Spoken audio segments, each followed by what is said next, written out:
'n hartlike goeie naand hier by ons vanaand, Dinsdag aand 6:30 die aanlyn kerk en ons gaan vanaand lekker Bybelstudie hou. En ek hoop jy is so opgewonde soos ek vanaand oor die vervulling van die Pasga, deel 1, wat ons vanaand so lekker gaan deurpraat. Kry jou notaboek, jou Bybel, jou les en jou pen bymekaar. Ons gaan lekker simbolieke en dinge verduidelik, sodat ons nog meer kan verstaan. En asseblief, terwyl ons dit so na ons tydlyn toe deel jy dit ook daar na u tydlyn toe. Ons het nie vanaand 'n musiekie nie, ons is hier in Hopefield by Marlies se huis. Ons kyk so 'n bietjie na die kinders. Sy was gewees Kaap toe vir haar steekom uithaal, sy kom nou terug. En so ja, ons slaai uit hier van Hopefield uit, 'n baie warm Hopefield. Amper hier by 40 grade, so ja, dis geweldig warm hier by ons. Maar prys die Here, ons is opgewonde om vanaand hier te wees. So share dit daar na jou tydlyn toe, share dit daar na jou status toe, dat almal ook kan deel wees daarvan, terwyl ek dit ook so lekker gou gaan deel. Ek gaan so vinnig as moontlik, gaan ek dit gou lekker deel na al die plekkies toe. Al ons plekkies, al ons platforms. Sy. Prys die Here.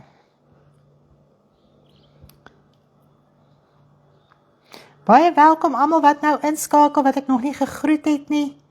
Baie welkom hier by ons vanaand. Geniet die Bybelstudie vanaand saam met ons. Deel dit daar na jou tydlyn toe. Daar na jou status toe, oral waar jy dit kan heen deel, na jou stories toe en dat almal kan deel raak. Ons moet nie meer skaam wees vir die evangelie nie, ons moet dit wyd en suid basyn, dat siele kan loskom en vrykom, antwoorde kan kry. Wow, dit is net amazing. Hy is nou daar op ons channel, ons gaan share dit gou daar na ons status toe. Ek glo hy gaan vanaand baie keer, dan maak hy mos 'n wielietjie wat so draai, dan wil hy nie share nie, maar as hy die fotootjie op en dan lyk my share hy sommer vir ons dadelik. So ek hoop almal kom reg met dit. Anders kan jy jou link daar gaan kies op Facebook en dit dan net so gaan deel op jou status, soos wat jy 'n status sal opsit. Ek gaan dit ook net gou hier na ons groepe toe deel. Dit voel vanaand so anders sonder musiek, is dit nie? Ag, prys die Here. Ons maak die beste van dit. Prys die Here.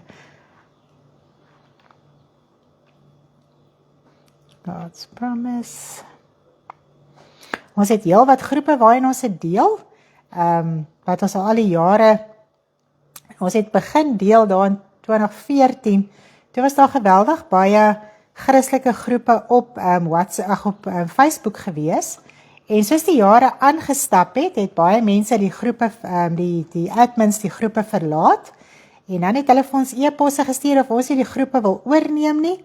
Nou ja, dit was amazing geweest, so ons het omtrent, amper hier by 100 groepe, waarna toe ons dinge kan deel, wat ons oorgeneem het, so dit is net amazing, waar ons dan oral heen deel, nog mense wat dit kan kyk, nog mense wat dit kan sien, so ons gebruik elke geleentheid, elke platform wat daar is, om die evangelie uit te dra.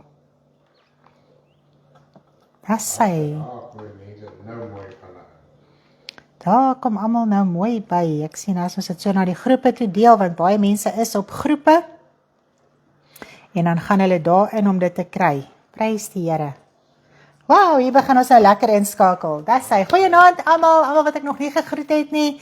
Goeienaand, wees welkom vanaand. Geniet dit saam met ons. My hart spring letterlik op en af terwyl ek so voorberei aan die vervulling van die Pasga. Dit is die soveelste mooiste dinge wat ons hier uit kan leer en kan kry en kan verstaan. Jy weet naderhand nie wat om te vat en wat om te los nie. So vanaand gaan ons by 'n punt begin en ons gaan dit lekker deurwerk en ek dink jy gaan dit net so geniet saam met my vanaand. Goeienaand, Marlies is op die bus en sy luister. Prys die Here. Sy is so 1/2 uur van hier af op pad terug, Hopefield toe met die bus van die Kaap af, maar sy is ook ingeskakel. Baie welkom. Shame dat die Kitty is nog baie swak. Ons bid vir Kitty vanaand met haar saak wat sy in haar liggaam het, en dan het Susan Kriel, sy het kom toetse doen hier in die Kaap vir haar hart, en toe het sy ook op haar gesiggie geval, en sy sê dis baie seer en sy het kopseer. Mary het my vandag laat weet, dit gaan goed met haar, maar sy het nog geweldig pyn in haar bene, in haar kop. So ons bid ook erg baie vir Mary, dat die Here haar ook sal deurdra, versterk en sal krag gee. Goeienaand, daar begin almal nou lekker. Ag, baie dankie, ek het nou sommer hier krale geleen by Marlies, uit haar kassie uit, so ek het nou sommer hier gedres daar by hulle. Die meisiekinders het my gou gehelp, so dit was nou baie lekker, prys die Here. Ag, dis so lekker om die Here te dien en sy naam groot te maak, en dat ons weer kan leer vanaand uit sy woord uit. Daar is oom Danielle en Susan, ons gaan vir jou bid vanaand, vir oom Danielle bid. Wow. Jo, Ina Smit. Wat ek net gou 'n bietjie hierso kyk, as jy nog nooit ingeskakel het nie, baie dankie dat jy sê jy's hierso. Sê 'n bietjie vir ons van waar af is julle? Dis so lekker om nuwe mense te ontmoet, te sien. Ag, wow, dis amazing. En dan ook, as jy nog nie op ons WhatsApp channel is nie, asseblief, kontak ons sal ook die WhatsApp channel se detail op die skerm sit, jy kan daarop gaan klik, en dan kan jy ons channel follow, wat daar gebeur, dis amazing. As ons so deur die Bybelstudie werk, en natuurlik, as jy nog nie die handleidings ontvang het, van die Bybelstudie nie, laat weet vir ons, stuur vir ons jou e-posadres op ons nommer, en dan gaan ons vir jou al 3 die vakke wat ons al reeds gedoen het, die lesse wat ons al reeds deurgewerk het, en vanaand se les, dis nou die 3de les, gaan ons vir jou op e-pos stuur, en dan kan jy ook op YouTube gaan kyk, dit wat jy gemis het, as jy dalk nou eers inval by die Bybelstudie, jy is so verskriklik welkom, moet asseblief nie wegbly en voel jy val te laat in nie, daar word baie dinge herhaal, jy gaan bybly, en ons gaan ook vir jou die vorige lesse stuur, dat jy dit ook so kan neergaan op jou tyd, en ook so saam met ons kan vorder met die Bybelstudie. Daar is 28 lesse waardeur ons vir lekker gaan deurwerk hierdie jaar. En dan as jy op ons channel is, wat ons daar doen, ons toets 'n bietjie ons kennis, kyk of ons verstaan wat in ons dienste gebeur het en so aan in die Bybelstudie gebeur het. So ons vra 'n bietjie vrae, jy toets jou kennis, jy weer kyk of jy kan verstaan of kan antwoord. En ag, dis net so 'n heerlikheid om dit te doen. Ek dink almal kan saamstem om so lekker op die channel so saam te wees. En die polls te doen, en die quizzes te doen, en al die dinge, wow, prys die Here. Nou hierdie week het ons ook gevra, wat was of wat dink jy, was die vervulling van die Pasga? Ek moet nou net mooi dink, ons het gevra die nagmaal, ons het gevra die Paasnaweek, die Hemelvaart, Pinksterfees, en ek dink daar was nog een. Feast of Tabernacles. Ja, die Loofhuttefees. So ons het dit 'n vraag gevra, en dan kon jy geantwoord het, watter een dink jy was die vervulling van die Pasga? Okay, so ons antwoord wat ons gisteraand opgesit het, dit is natuurlik die vervulling van die Pasga, is die nagmaal, en soos wat jy saam met ons deur hierdie les werk, gaan jy dit verstaan, gaan jy dit so sien, en as jy dalk seerdeeg in jou het, wat dit vir jou anders sê, asseblief moet jy afsit nie, luister deur, verstaan, gaan saam met die woord deur ons, ons gaan niks vir jou vertel wat nie in die woord staan nie, ons gaan streng volgens die skrif, ons haal dit uit die woord uit, sodat ons almal reg kan verstaan, prys die Here. Maar vanaand gaan ons net eers oopmaak met gebed, en die Here vra dat hy met Susan sal wees, met Kitty sal wees, met Mary sal wees. Jolene het laat weet, baie van die toetse wat hulle gedoen het was negatief, so sy is baie opgewonde. Hulle gaan wel kanker uit haar been uitsny in die week wat kom. Ons bid vir haar, dat die Here haar ook sal deurdra in dit, maar verder is daar baie goeie nuus in haar liggaampie. Alles wat hulle getoets het was negatief, so prys die Here daarvoor. En dan gaan ons ook bid vir, wie was daar nog gewees wat siek was? Ek dink almal is redelik, is Tannie Martie en oom Dani, moet ons altyd voorbid, altyd. So ja, ons bid ook vir hulle. En Riaatjie, ek dink Riaatjie is beter, so laat weet maar net vir ons Riaatjie, of jy nog 'n bed nodig het, en of daar ook beterskap is by jou, maar kom ons bid lekker saam. En dan is dit Andrei ook, Sandra, is Andrei nog in die hospitaal, ekskuus, dit was so die mekaar by ons het nie lekker met jou gekommunikeer nie, as hy ingeskakel is, laat weet ook vir ons, of Andrei nog in die hospitaal is, en of hy al uit is, asseblief my sis. Ja, ek het, ekskuus? Jy kan ook van Jolene. Ja. Vader, vanaand is ons so dankbaar. My hart bons op en af, Vader, om te dink aan U, aan U koninkryk, aan U woord, aan U heerlikheid, aan dit wat U met ons gedeel en gepraat het, en hoe ons kan sien die Ou Testament het in vervulling gekom in die Here Jesus Christus, hoe ons dit kan verstaan vandag, en daar is soveel simbolieke en dinge wat ons moet verstaan, en Vader, dit maak my hart so opgewonde, dit voel of mens kan weet waar om te vat en waar om te los, wat om deur te praat en wat om nie deur te praat nie. U woord is so ryk, dit is so kragtig, dit is so heerlik. Baie dankie vir die voorreg wat ons het om dit so met mekaar te kan deel en te kan praat en te kan deurpraat, Vader. U is so wonderbaar.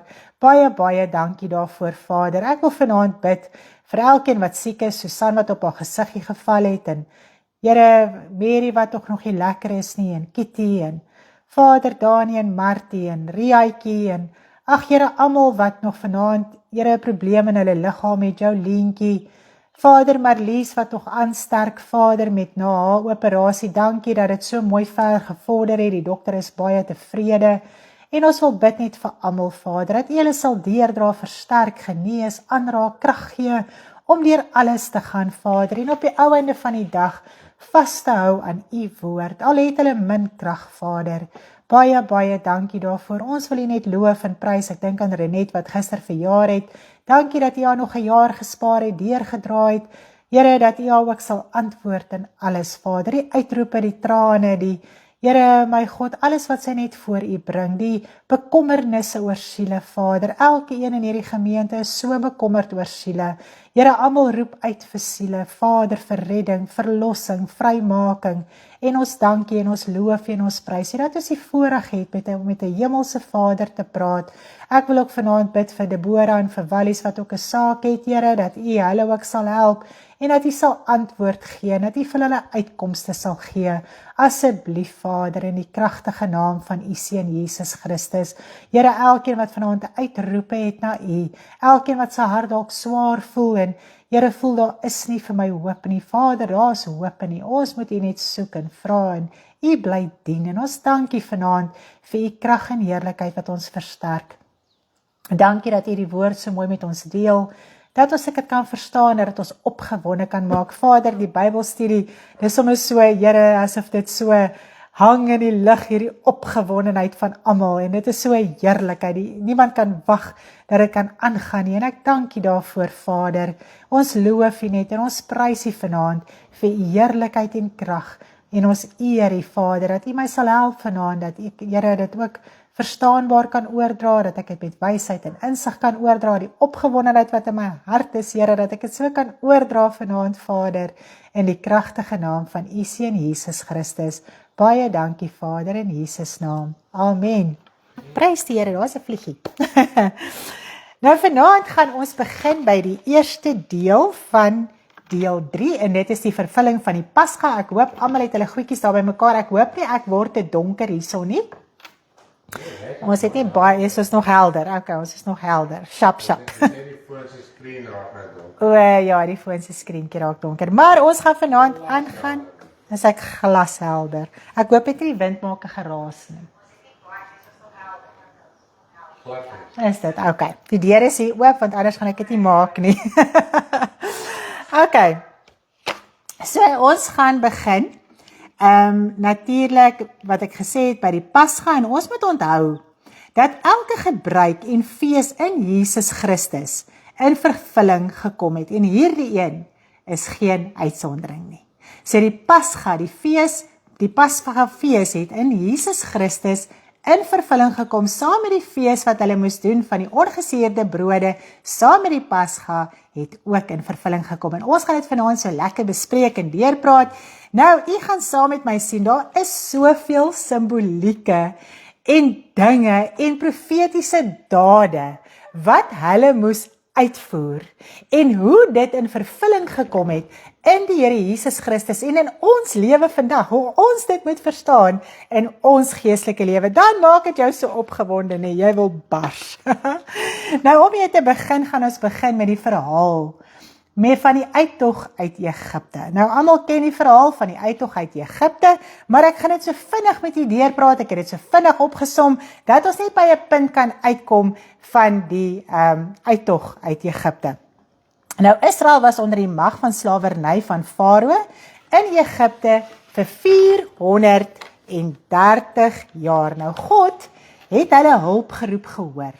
Okay, so hulle het werklik om hulp geroep. En God het gehoor en Moses is uitverkies deur God en hy het natuurlik in die paleis van Farao groot geword, want Farao se dogter het hom groot gemaak toe die saak mos nou van Moses met die mandjie toe sy hom uit die rivier uitgehaal het, nee, die Nyl uitgehaal het. En hy het 'n Egiptenaar doodgeslaan, omdat hy sy volk wou help. Nou, hulle het dit nie so gesien nie, en die saak het uitgekom, en toe moes Moses vlug vir sy lewe. Okay, toe vlug hy van Farao en Egipte af weg. Nou, hy het 'n skaapwagter gaan word, en eintlik het hy ook seker maar 'n verwagting in sy hart gehad dat hy hierdie volk moes help. En toe moes hy wegvlug en 'n skaapwagter word. Nou, in Egipte was skaapwagters nie eens eintlik gereken nie. Dit was eintlik 'n veragtende werk gewees, as jy daaraan dink. So dit het gelyk asof daar niks in Moses se lewe gaan gebeur nie. Hy was agter die skape gewees. Tot op 'n dag, toe hy 80 jaar oud is, toe roep die Here hom in hierdie brandende bos. En hy kies hom uit om sy volk te gaan uitlei uit Egipte land, wat onder hierdie geweldige druk en slawerny was. Joh, ek was sommer huil as ek daaraan dink. Dis amazing, nee. Nou, hulle het, ek gaan nou nie die detail praat van, hy het nou nie, kon hy praat nie, so hy en Aaron het gegaan en hulle het die volk gaan uitlei. Nou, hulle was onder hierdie geweldige druk en Moses, en elke keer as Moses en Aaron vra vir Farao dat die volk moet trek, dan sit Farao natuurlik ekstra druk op die volk. Maar God het elke keer ook 'n plaag oor die volk gebring, die Egiptenare. Nou teen die 9de plaag was Farao se hart nog steeds verhard, nog meer hard as in die begin. Dis eintlik scary stuff. Hy het al hierdie dinge gesien. Hy het al hierdie plaag beleef. Hy het gesien dat die, wat noem jy hulle? Agter daai mense wat hy, wat ook die wonderwerke kon doen. Ag, ekskuus, daar is die woord weg. Die towenaars kon naderhand glad nie meer doen wat Moses en Aaron kon doen nie. So hulle het die wonderwerke gesien voor hulle oë. Hulle het gesien dat God dit wegvat. Maar tog was Farao se hart so verhard gewees en teen die 9de plaag nog meer verhard. Okay. En God het die volk se hart kom voorberei vir die 10de plaag. So. Die geweldige plaag. Okay. En God het vir hulle gesê dat hulle moet 'n lammetjie kry, wat 'n rammetjie is. So dit is 'n seentjie lammetjie. Okay? 'n mannetjie lammetjie. Moes hulle kry, wat sonder gebrek was. En hulle moes hierdie lammetjie slag. En hulle moes hierdie lammetjie eet. En hulle moes hierdie lammetjie se bloed teen hulle deurposte moes hulle aanwend, né? Smeer. Met 'n hyssop bossie. Okay. So nou stel God die eerste fees in. En dit is die Pasga. Dit is toe hulle die lam moes eet en sy bloed teen die kusyne smeer. En saam met dit was daar 'n fees wat hulle ook moes vier en dit was die fees van die ongesuurde brode. Okay, so dit het half so saamgeval. Okay. So hulle gaan toe nou en hulle kry toe nou hierdie rammetjie lammetjies en hulle moes dit braai. Okay, en hulle moes die hele rammetjie moes hulle opeet en ewen dit wat oorgebly het, moes hulle verbrand het en dit laat my so mooi dink. Niks van God mag agtergebly het in Egipte land nie. Dit moes uitgewis gewees het. Wow, elke iets van God moes uitgewis gewees het in Egipte. daar moes niks agtergebly het nie. Scary. Want God het gesê, hy gaan onderskeid maak tussen die Egiptenare en die Israeliete. So, hulle eet toe nou, hulle slag toe nou hierdie rammetjie, en hulle vat die hyssopbossie en hulle smeer die kusyn met die bloed van die lammetjie. Okay, nou dit was die Pasga gewees. Okay, so dit is, waarin het hierdie Pasga in vervulling gekom? Hierdie fees van die Pasga. En dit is nou waar ons vanaand so lekker gaan praat, en ek kan vir julle sê, julle kan dit ook gaan lees in Eksodus 12, dis 'n hele hoofstuk wat hieroor gaan, dat God hulle gesê het wat hulle moet doen, hoe hulle dit moet doen, hoe hulle dit moet eet, hoe hulle die bloed moet smeer en al die dinge, en dat hulle besny moet wees, die wat dit eet, en as hulle na die tyd die suurdeeg sou eet, sou hulle die volk uitgeroei geword het, ensovoorts, gaan lees deur die hele hoofstuk, dis baie interessant, maar ek gaan dit so lekker vinnig met u deurgesels, anders gaan ons baie lank vat. Nou, dis so mooi om te dink, dat hier soveel simbolieke in hierdie gedeelte, wat die Here ook met ons deel in ons geestelike lewe. So dit is so mooi, en dit is, iemand het nou die dag gevra, hoekom moet ons dan die Ou Testament lees?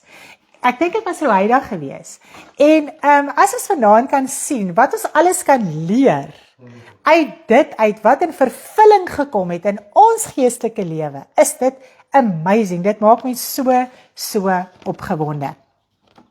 Nou, hulle moes in hulle huise bly, tot die volgende môre, tot die verderwer verbygetrek het. Okay, so hulle mag nie uit hulle huis uit gegaan het nie.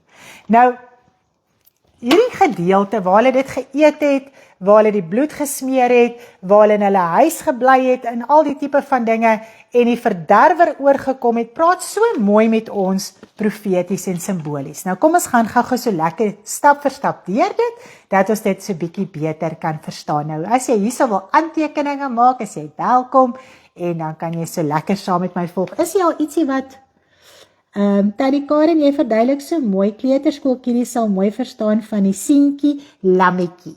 So ouletjie, rammetjie, lammetjie. Mens moet altyd by die begin. Dit is net hoe dit is. Okay. So, kom ons gaan lekker stap vir stap deur, en dan gaan ons dit so mooi verstaan. Nou, die volk moes gehoorsaam wees, en die lam wat geslag is sonder gebrek, eet en sy bloed op hulle deurposte speer met hyssop. Wat hierdie profetiese daad vir ons vandag sê, okay, is dat hulle op daai oomblik wat hulle die rammetjie lammetjie geëet het hulle die Here Jesus Christus geëet, ingeneem. Hulle het hom aangeneem. Wow, is dit nie mooi nie? En hulle het sy bloed, en hy was sonder gebrek gewees, nê? En dit het natuurlik in vervulling gekom in die Here Jesus Christus, wat sonder gebrek was. Hy was die lam sonder gebrek gewees, nê? En simbolies het hulle hom aangeneem, al kon hulle dit nog nie doen nie, omdat daar nog net profeties oor die Here Jesus Christus gespreek was. Okay, so hulle het hierdie profetiese daad uitgevoer van hulle eer die Here Jesus Christus, sodat hulle ook deel van hom kan word, alhoewel hulle nog nie kon nie. Okay, nou slegs die wat besny was, mag van die lam geëet het. Dis so mooi.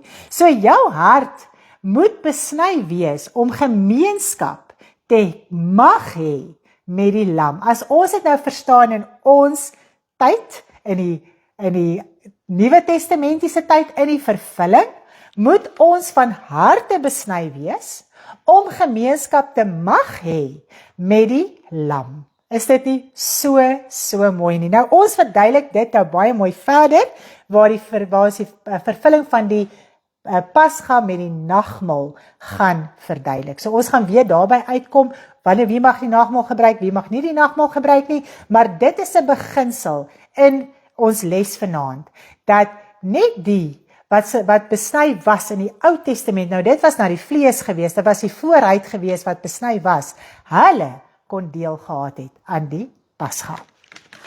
Okay, nou die bloed wat aan die deurposte gesmeer was deur die hyssop aangesmeer.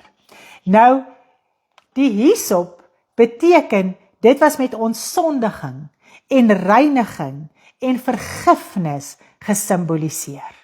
Okay, so, dit was so mooi gewees, dat die bloed van Jesus, wat aan hierdie deurposte gesmeer is, met 'n hyssop, het ontsondiging, reiniging en vergifnis gesimboliseer.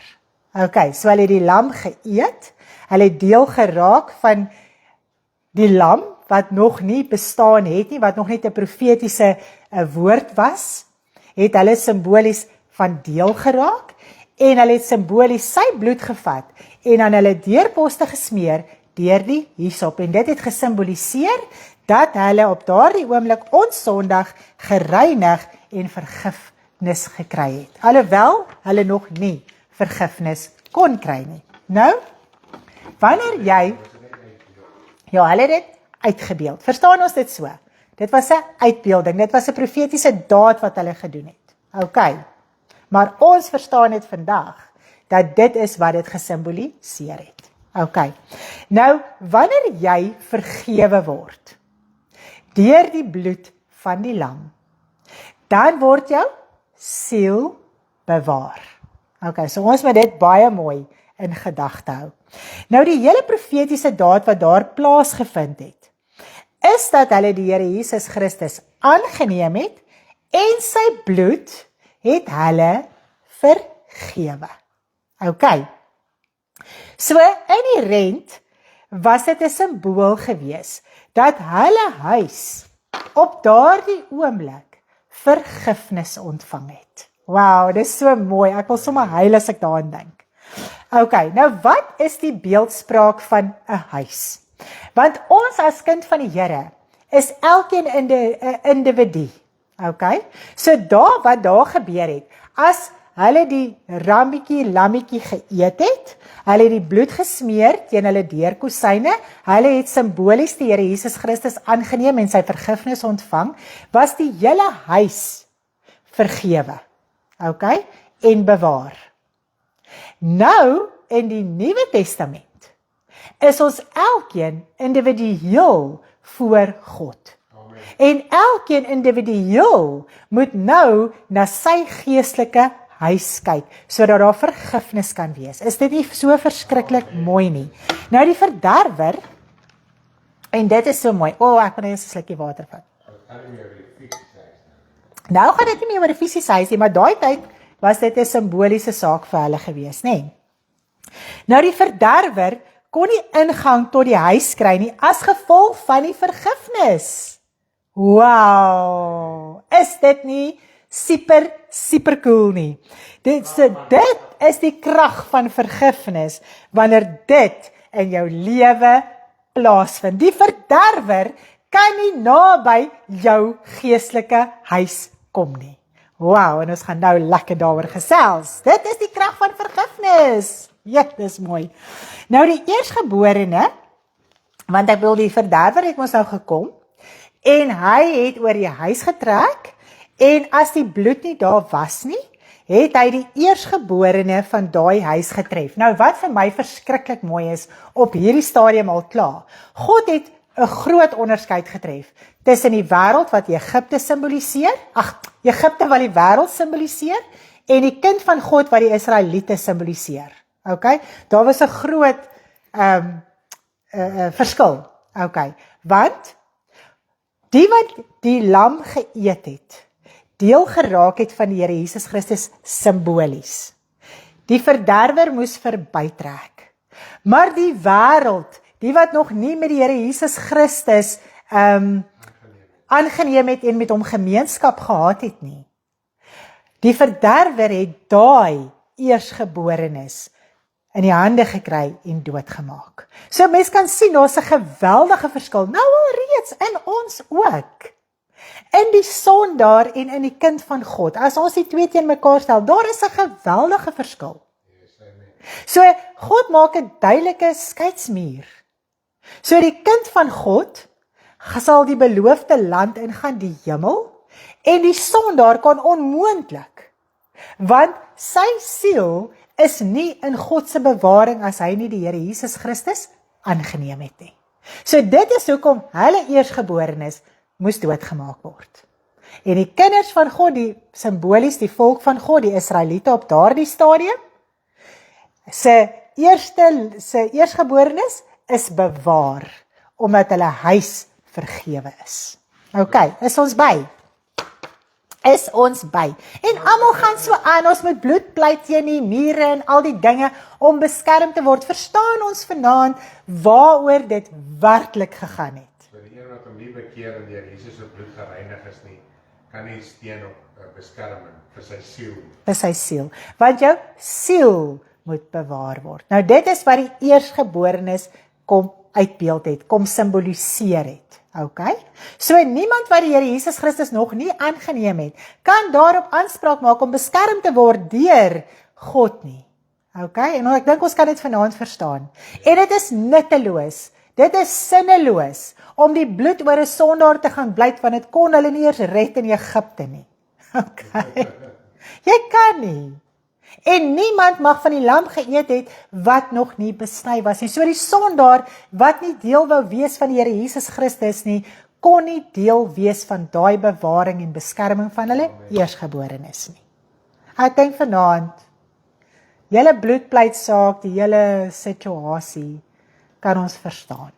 OK. Prys die Here. Dis so mooi. So, die huis was, okay, die verderwer kon nie ingang kry nie, want dit is die krag van vergifnis. So die eersgeborenes is die simboliek van jou siel. So as jy jou hart vir die Here gee, as jy tot wedergeboorte kom, is jou siel jou eersgeborene. Yes, Okay. En jou siel, jou eersgeborene, word bewaar deur God. Die verderwer kan hom nie in die hande kry. As jy volgens die woord van God lewe en sy opdragte uitvoer van vergifnis en belydenis van sonde en al hierdie dinge, kan hy nie by jou siel uitkom, jou eersgebore nie. OK. Nou wanneer jy die Here Jesus aanneem en jy ontvang vergifnis, bewaar God jou siel sodat die verderwer nie jou siel in die hande kan kry nie. Ek wil net geen punt mis nie, so ek maak maar net seker ek gaan nie deur. So, jou siel is die huis waarna jy moet omsien en skoonhou. Nou kom ons gaan lees dit in Matteus 12 vers 45. Matteus 12 vers 45. Dan gaan hy en neem 7 ander geeste slegter as hy self met hom saam, en hulle kom in en woon daar, en die laaste van hierdie mens word erger as die eerste, so sal dit ook wees met hierdie bose geslag. So as jy die Here Jesus Christus aanneem, is jou huis skoon, hy skoon gemaak. Jou siel is in bewaring. Nou moet jy sorg dat jy jou lewe in besit neem en uitsorteer, dat jou huis skoon bly, sodat daai geeste nie terugkom, wat uit jou huis uit is, en dat dit erger is as wat jy voorheen was nie. Jy moet nie gaan terugval in die wêreld nie, jy moet jou huis in bewaring hou, sodat God jou siel, jou huis in bewaring kan hou. OK, het ons hom so. Nou Pascha in Engels is Passover, wat beteken dat die verderwer oor hulle verby getrek het. So as hy die bloed gesien het aan die deurposte, het hy verbygetrek, oorgetrek. OK. Nou hoe kan ons dit vandag verstaan? Wat is die vervulling daarvan vandag? Nou jou siel is as sondaar in duisternis vasgevang, in Satan se koninkryk. OK? En jou siel moet oorgaan van duisternis na die koninkryk van lig. Wow, nou hoe gebeur dit? Die enigste manier hoe dit kan gebeur is wedergeboorte. Is wanneer jy jouself bekeer, God skenk jou die wedergeboorte, jy ontvang die gees van God, dan gaan jy oor van die een koninkryk van duisternis na die ander koninkryk van lig. En daar bewaar God jou siel. Is dit nie so mooi nie? Wow. Nou, Saam met die Pasga het die fees van die ongesuurde brode ook begin. Nou dit is simbolies, die fees van die ongesuurde brode is die simbool van sondeloosheid om ontslae te raak van Egipte. 'n Simbool van die wêreld om ontslae te raak van alle suurdeeg van die wêreld. En iemand wat gewaag het om suurdeeg in daai tyd te eet is uitgeroei. Yes. Onder die volk, want hulle moes uit hierdie denke en dinge van hulle uitkom van Egipte, van die wêreld. Hulle moes daar uittrek, hulle moes daar wegtrek, okay. En hulle mag dit nie weer deel van daarvan geraak het nie, want as hulle weer suurdeeg in hulle toegelaat het, sou hulle weer deel geraak het van Egipte, van die wêreld. Nou hulle het uitgetrek uit Egipte uit die wêreld uit, né? Toe trek hulle deur die Rooi See. Okay. En simbolies is hulle in Moses in die see en in die wolk gedoop. Okay? Is dit nie so cool nie? Okay. So hulle die Here Jesus Christus aangeneem simbolies. Hulle kon nie, hy was nog net 'n profetiese woord oor hom. Okay? Maar hulle het hierdie daad toegepas in gehoorsaamheid. En toe hulle by die Rooi See kom, toe word hulle simbolies gedoop. Okay. En hierdie goddeloses van Egipte kom in hierdie aggressiewe mag agter hulle aan. En die water verdelg hierdie goddelose wat in hierdie mag agter hulle aankom. So wat het hulle gered? Die water het hierdie goddelose mense laat verdrink dat hulle kan aan die kant uitkom. So dit is wat ons ook met Noag leer. Dat die water het die goddeloosheid weggewas en dit het hulle gered. En dit is die simboliek van die doop ook. Sê ek die simboliek, nê? Ja. En dit is eintlik mos 'n ander woord, 'n teebeeld. Dis die teebeeld van die doop, hoe die water vir Noag hulle gered het. So is dit die teebeeld hoe die doop ons ook red, want dit was die goddeloosheid van ons af weg. Daai ou lewe, daai vorige lewe van die wêreld en ongeregtigheid in Egipte en al hierdie dinge, was dit weg. Wow, en dit is wat dit ook gedoen het met die Israeliete. Maar natuurlik, toe hulle aan die ander kant uitkom, hulle het net die beloofde land in hulle gehad. Hulle gaan nou net beloofde land toe. Maar dit was 'n pad beloofde land toe.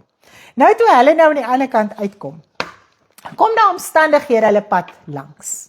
Dan het hulle nie water nie, en dan nie dit nie, en dan nie dat nie, en dan, hulle murmureer en hulle kla, en hulle is opstandig, en hulle is so opstandig met God en met Moses in elke situasie. So al hierdie situasies openbaar toe nou, hierdie Israeliete wat uit Egipte uitgetrek het, se harte. Want dit is ongelukkig, as ons as kinders van die Here kan dit vandag getuig. Dat omstandighede, tekorte, openbaar ons harte. Is dit nie? Dit wat in jou hart is, kom bitter vinnig uit. As jy omstandighede het. Okay, nou God sê ook vir hulle, dat, ek net gaan daarby uitkom. God sê ook vir hulle, in Deuteronomium 8 vers 2, hy sê, en jy moet dink aan die hele pad, waarlangs die Here jou God jou nou 40 jaar lank in die woestyn gelei het, tot jou verootmoediging en beproewing, om te weet wat in jou hart is, of jy sy gebooie sal hou of nie. So God het dit toegelaat. God het hulle laat honger ly en dors ly en alles, om te weet wat in hulle harte is, om dit te openbaar, want jou ou lewe is weg, jou ou lewe is weggewas, maar ongelukkig het jy nog kennis van sonde. Okay? En jy sit met die ou mens wat jy opgebou het in die wêreld. Met alles wat in die wêreld was, het jy 'n ou mens opgebou, 'n karakter, 'n natuur, 'n geaardheid. En hierdie natuur en geaardheid en karakter, of whatever jy wil noem, is absoluut in vyand met God. Okay? Hy wil niks van God weet nie. Hy wil God nie dien nie. Hy wil nie onderwerp nie, hy wil nie verneder nie, hy wil die heeltyd homself bevredig. met allerhande dinge, en dit is wat uitgekom het, terwyl hulle hierdie pad gestap het in die woestyn. Okay, so hulle was die heeltyd kwaad vir God. Maar die wat dit aangeneem het, die wat dit verstaan het volwasse geraak. Hulle het verstaan waaroor alles gaan. Hulle het verstaan dat hulle al God se gebooie moet onderhou in gehoorsaamheid. Amen. En hulle het nie omgekrap en kwaad geraak vir God nie. Hulle het verstaan dat hulle moet vrug oplewer, hulle moet verander. Okay? En dit is in ons lewe vandag ook. Amen. Ons gaan deur hierdie omstandighede en dinge en ons moet verstaan, maar in hierdie omstandighede moet ons die Here bly dien, ons moet sy gebooie onderhou, ons is nie onder 'n wet nie, ons is onder die wet van genade en ons moet dit toepas, en ons moet dit uitsorteer en ons moet dit lewe, en ons moet hierdie pad bly stap, en in dit moet jy volwasse raak, jy moet goed en kwaad van mekaar kan begin onderskei, jy moet geestesvermoëns bykry, sodat jy in hierdie volwassenheid kan stap, sodat jy onbeweeglik kan wees in die evangelie. Okay? So daar was altyd maar net 'n paartjies wat God se woord onderhou het, wat gehoorsaam was, wat die Here wou dien op hulle manier, wat regverdig wou lewe, en hulle was altyd in die minderheid gewees. Die meerderheid het altyd gekla en was in vyandskap en het gemurmureer en al hierdie dinge teen God. En is dit nie mooi, almal het dieselfde omstandighede tekorte gehad. Dis baie mooi wat Stanley nou sê. Almal het dieselfde pad gehad. Almal het dieselfde omstandighede gehad. Almal het dieselfde tekorte gehad. En daar was van die wat altyd gekla en gemurmureer het. En daar was die wat vergenoegd was. In die omstandighede waarin hulle was. Hulle was so dankbaar dat God hulle uitgelei het onder hierdie slawerny van sonde en ongeregtigheid. Maar die wat altyd in kla en murmureer en goeters het altyd terugverlang na Egipte. Hulle het God altyd verwyd, omdat hy hulle uit Egipte uitgelei het. Daar waar die werklemoene en die eie en die visse en alles in oorvloed was, die sonde was in oorvloed, jy kon jouself bevredig soos jy wil, maar jy was onder slawerny van sonde. So, dis mooi. En tot vandag toe, die mens, en Stan het as 'n 2 sondae so mooi gepraat oor, wie is spyt dat hy die Here aangeneem het? Ek dink hulle was bitter spyt dat hulle uitgelei was. Al was hulle onder hierdie geweldige druk. Want toe die tekorte daar is, toe murmureer hulle, toe kla hulle, toe verlang hulle terug. En ons as kinders van die Here doen dieselfde. As ons hierdie omstandighede het, dan wil ons altyd terugverwys na ons vorige lewe. Ons wil altyd sê wat ons daar gehad het, hoe beter dit daar was. En dan verlang ons terug na daai lewe. Daar is ons eintlik spyt dat ons die Here dien, want dan besef ons verantwoordelikheid, ons besef ons het nou werk. Dis geweldige werk om jou geestelike huis in stand te hou. Okay? So, my voorouers het so gedoen, ek is so geleer en so is ek. Yes. Daai karakter laat. Jy wil nie jou karakter laat gaan nie. Jy het daai ding in Egipte opgebou, in die wêreld het jy hom opgebou. Al was dit nie lekker nie, al het jy gevoel ek kan nie meer in die wêreld nie. Satan is besig om my te verwoes. Maar nou wil jy terugverlang. Ons kan nie terugverlang nie. Ons moet deur. Ons moet hierdie pad deurmaak. Sonder twyfel, sonder murmurering, sonder teespraak. Sodat ons volwasse kan raak, vrug oplewer en kan verstaan en onbeweeglik raak om die evangelie te verkondig. Wow, dis net so mooi. Nou, hulle was altyd opstandig met Moses. altyd. Hulle wou hom gestenig het, hulle was so kwaad vir hom gewees. Moses, was in 'n geweldige situasie gewees. Nou, natuurlik ook, het jy hierdie nuwe lewe. Wanneer jy jou bekeer het en deur die doopwater is en al die dinge, het jy hierdie nuwe lewe in Christus. En jy moet in hierdie nuwe lewe wandel. Jy moet jou lewe in besit neem. Jy moet die pad stap. Jy moet die pad van heiligmaking nastreef. En omdat dit vir ons moeilik is, wil ons dit nie doen nie. Dan wil ons teruggaan na ons ou lewe toe. Okay. Maar hierdie pad wat jy stap, moet maak dat jy die ou mens skit, agterlaat, afsterf. Hulle moes Egipte afsterf. Ons met daai ou mens, daai ou geslag van sonde, van ongeregtigheid, moet ons lê. Okay. Afsterf. Jy moet sterf as ou mens. Jy moet opstaan 'n nuwe mens in Christus. Maar mens hou vas aan daai verlede. Nou dis so mooi wat die woord sê. Strek jou uit na dit wat voor is en los dit wat agter is. Kom ons lees dit in Filippense 3 vers 14. Filippense 3 vers 14. Maar een ding, ek vergeet die dinge wat agter is en ek strek my uit na dit wat voor is en jaag na die doel om die prys te verkry van die hoë roeping van God in Christus Jesus. So ek dink nie meer terug aan my verlede nie, ek wil dit nie meer hê nie, ek top nie meer daaroor nie, dis weg, dis klaar, God het dit vergewe deur die Here Jesus Christus, dis weggewas, jy's klaar met daai ou lewe. Nou moet jy na 'n nuwe lewe wandel. En jy moet strewe na hierdie hoë roeping in Christus, om hemel toe te gaan. Dis die hoë roeping in Christus, om die evangelie so uit te dra, om die pad te bly stap, om hierdie wedloop te volëindig, dat jy hierdie hoë roeping in Christus kan verkry. Wow, is dit nie amazing nie? Nou, jou ou lewe was 'n lewe van slawerny, vasgevang in die wêreld en sonde. Jy was 'n slaaf. Nou is jy vry en nuut. En ons waardeer dit nie. Ons verstaan dit nie altyd nie. Nou wanneer jy terughinker na jou ou lewe, gaan jy op 'n stadium weer teruggaan onder slawerny. As jy die hele tyd teruggaan, gaan jy naderhand terugval in sonde in. Onder die sonde is slawerny. Jy raak 'n slaaf van sonde. So. Nou, dis so mooi om te dink. Moses het baie lang tye. Wag, kom ons kyk gou-gou hier. Ek sê bang ek mis nou iets hierso. Die wat wel die woord en gehoorsaamheid aanneem en verstaan dat 'n mens die Here moet bly dien ongeag jou omstandighede, raak gehoorsaam volwasse, hulle verander en raak godvrugtig. Is dit nie so mooi nie? Okay, so ek het hom so 'n bietjie vooruit gehardloop, maar kom ons gaan aan.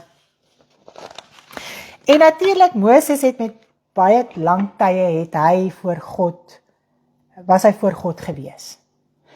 En dan het die volk nou nie geweet wat gebeur het nie. Okay? Maar die wat sy harte gerig was op God, hulle het ook verstaan waaroor dit gaan. Okay? Maar die volk het verveeld geraak. Omdat hulle nie vir Moses gesien het nie, hulle was nie deel van die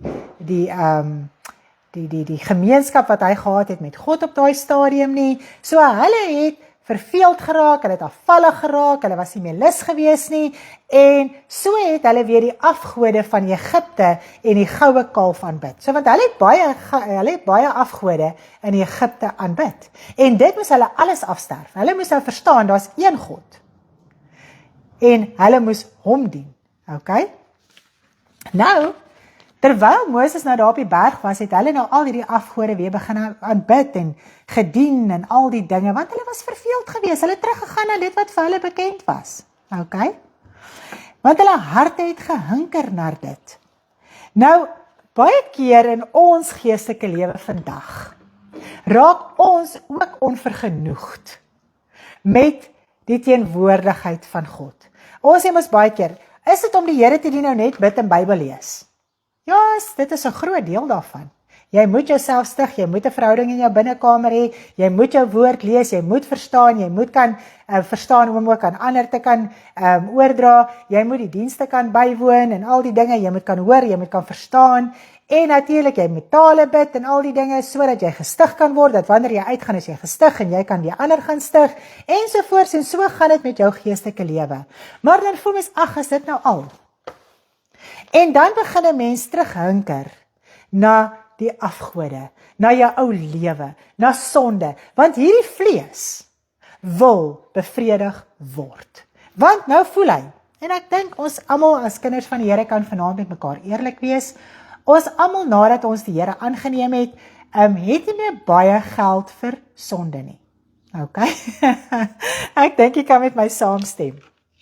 En jy kan nie meer jou vleeslike drange so bevredig soos wat jy in die wêreld was. Ja, ek weet jy in die wêreld is dit asof daar net altyd geld is vir sonde en ongeregtigheid, of dit kom op jou pad en jy kry dit en dit is net mahalla hier op jou voorstoep, want jy drink en jy rook en jy party en jy gaan aan en is altyd daar en dit is in oorvloed daar. Maar nou neem jy die Here aan. En nou strewe jy na hierdie rein, skoon, heilige lewe. Ok? Maar hierdie vlees raak onvergenoegd. Want hy het die kennis nog van sonde wat hy in die wêreld gedoen het. Hy het nog sy natuur, hy het nog die ou mens wat hy in die wêreld gedoen het. Nou wil dit jou druk die hele tyd om onvergenoegd te wees met dit wat jy het. Want God voorsien jou behoefte. En ons raak onvergenoegd met ons behoefte, want ons soek baie meer as ons behoefte. Ons soek dinge wat ons kan bevredig in die wêreld. Ons wil hierdie vlees die heeltyd bevredig.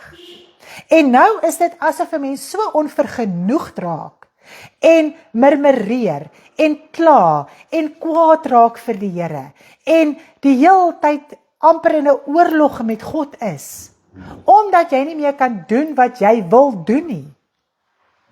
Is dit nie so nie? Ons wil terugkeer soontoe, ons wil dit gaan doen. Terwyl God vir ons voorsien wat ons behoefte is. Ons sal dit hê wat ons nodig het.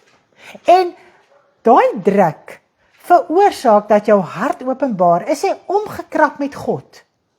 Omdat jy nie alles het wat jy begeer nie. Dan raak ons onvergenoegd en ons raak omgekrap. Maar God gee vir ons wat ons nodig het. Hy voorsien in ons daaglikse brood. Nou ek dink nou sommer weer ook daar aan die manna. Die volk het so omgekrap geraak met God oor die manna. Al was dit hemelbrood. Hulle het so omgekrap met God geraak. Dit was vir hulle walglik geweest. Hulle wou dit nie gehad het nie. En baie keer raak ons ook so met die woord. Want daar is soveel pryse wat ons moet betaal. Daar is soveel dinge wat ons moet prys gee en aflê, dat ons nie bereid is om dit te doen nie. En wanneer ons die hele tyd hoor hoe die woord met ons praat en deel en ons wil reinig en skoonmaak, want onthou net die woord is ook in die water, wat ons wil reinig en skoonmaak en al hierdie dinge. En terwyl ons dit hoor en verstaan, raak ons kwaad vir God. Want ons wil dit nie laat gaan nie. So dit raak vir ons walglike spys. Ons wil eerder dit hê wat in die wêreld is.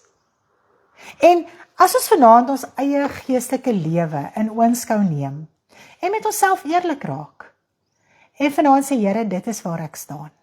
Die Pasga het tot so ver met my gedeel vanaand. En dis dinge wat ek moet verstaan waardeur hulle simbolies gegaan het, maar wat vanaand geestelik in my hart spreek met die vervulling. Is dit nie mooi nie? En so kan ons eie lewe uitsorteer, ons eie onvergenoegdheid, ons eie hart wat terugtrek wêreld toe, dit wat nog die afgode wil dien, dit wat nog die sonde wil dien, dit wat die hele tyd hinker na daai ou lewe, daai slawerny van sonde, wat die hele tyd spyt is omdat ons uit die wêreld uit is. Dan kan ons vanaand met oorgawe ons eie lewe in oënskou neem. Ek dink jy kan met my saamstem. En sê, Here, waar staan ek vanaand? Het ek spyt geraak? Het ek omgekrap geraak met U? Is ek omgekrap oor my tekorte?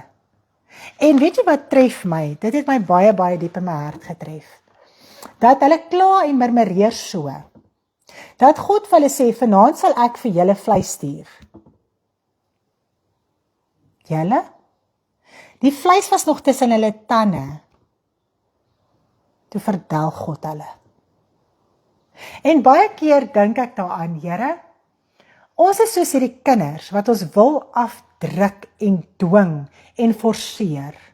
En dit is wat hulle daai tyd gedoen het. Hulle was so in onvergenoegdheid teenoor God.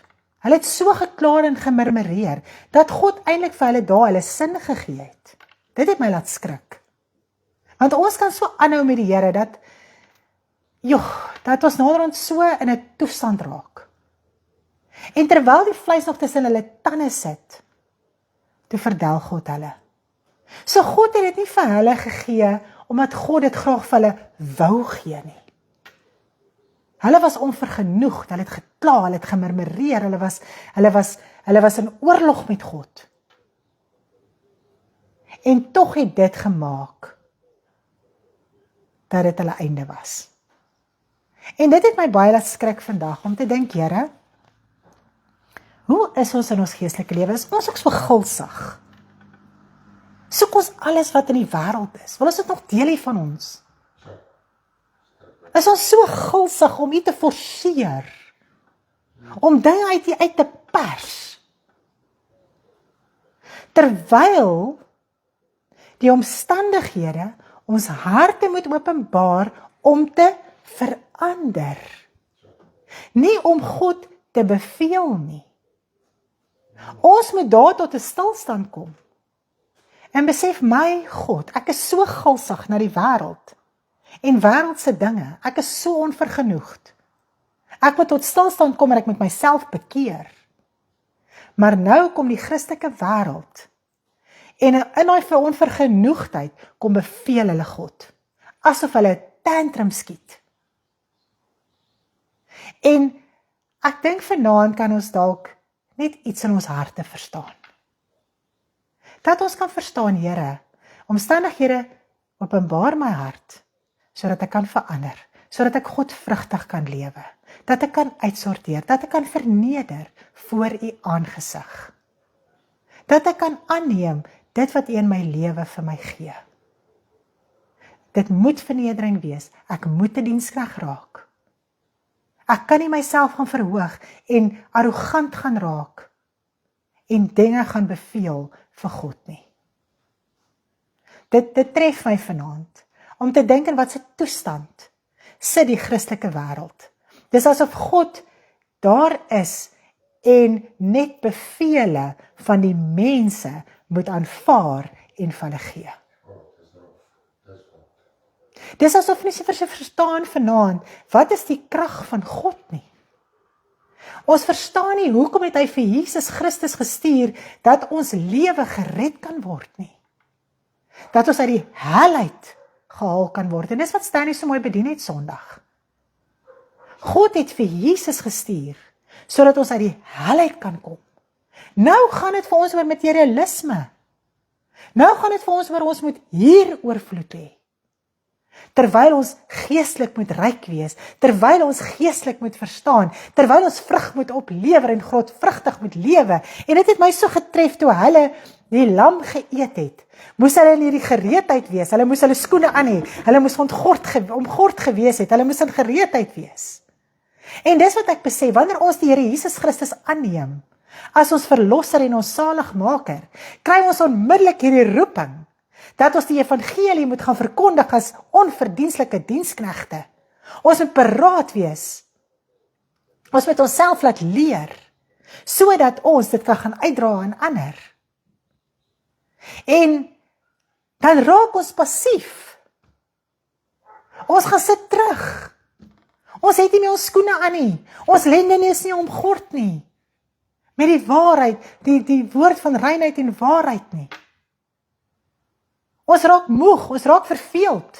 Ons gaan terug wêreld toe. Ek kan vir julle sê, dit is vanaand vir my so erg. In my binneste, en ek praat met myself vanaand, ek sê glad nie, dis U en dit is dit en is dat nie. Die vingers wys 10 keer terug na my toe. Hoe paraat is ek? Hoe verstaan ek vanaand my geestelike lewe, my eersgeborene, wat moet erf? Waar die verderwer moet verbytrek, my geestelike lewe, my eersgeborene, moet in so bewaring by God kan wees, daar moet soveel vergifnis wees. Ek moet my sonde bely, ek moet my ou lewe uitsorteer. Dit wat openbaar in my lewe moet ek uitsorteer. Sodat my eersgeborene bewaar kan word deur God, dat hy verderwer verby kan trek, want wat sê die woord? Hy sê, onderwerp jou dan aan God. Weerstaan die duiwel en hy sal van jou af wegvlug. So dan hoef jy nie geestelike oorlogvoerings te gaan doen en duiwels te gaan bestraf, omdat die mens nie volgens die woord van God lewe en onderwerp aan God se woord, soos wat hy vir ons die opdrag gegee het nie. Wil mens ander dinge doen, om die verderwer te probeer wegkry. Want jy weet, die verderwer is besig met jou eersgeborene. Hy het jou eersgeborene aan die hande. Want jy val terug. Wanneer laas het jy jou sonde bely? Wanneer laas het jy in jou binnekamer ingegaan en die Here gesoek? Vir ure en ure, want dis die heerlikheid. Wanneer laas het jy jouself gaan stig en gaan tale bid, sodat jy so gestig kan wees, dat jy die evangelie in vrymoedigheid kan uitbasyn oor hierdie wêreld, daar siele wat verlore gaan, en ons is arrogant, ons wil onsself opblaas, ons wil onsself verhoog, met ons geestelike lewe. Wow. Ek wil nie vanaand preek nie, dit was 'n Bybelstudie. Maar dit is so 'n verstaan in my hart vanaand. Van waarmee is die kinders van God besig, met hulle eie betimmerde huisie, om geseën te wees op hierdie aarde, om nie die pryse te betaal wat jy moet betaal nie, sodat jy kan uitleef dit wat jou vlees bevrediging voorsoek, om die hele tyd Egipte in te trek in jou lewe in. Kom ons gaan vanaand na hierdie Bybelstudie en ons gaan dus doen ondersoek. En ons gaan net na die Here toe en ons gaan praat met hom. En ons gaan maak net weer ons harte oop. En gaan bely jou sonde. Gaan kry klaar met dit wat in die wêreld is. Sterf hierdie ou mens af. Maak jou hart oop vanaand. Sê Here, ek het dit nie so verstaan nie. Maar vanaand verstaan ek iets. Hierdie eersgeborene van my moet erf. Hy moet hemel toe. Hy gaan sy ewige erfenis mis as ek teruggaan wêreld toe. As ek so besig raak met hierdie wêreld. God sal vir ons voorsien wat ons nodig het. Maar baie keer het ons nog. Sê dalk nog 'n broodjie. Sê dalk nog ietsie om te eet, dan klaar en murmureer ons al klaar. Die goed sit nog tussen ons tande, dan klaar ons al klaar. Want ons is gulsig. God sal vir ons voorsien wat ons nodig het. Ons mag hom vra, altyd. Maar die gulsigheid van die wêreld, wat ons uit ons lewe uitkry. Wow. Prys die Here. Nou volgende week, gaan ons nie weer so praat nie.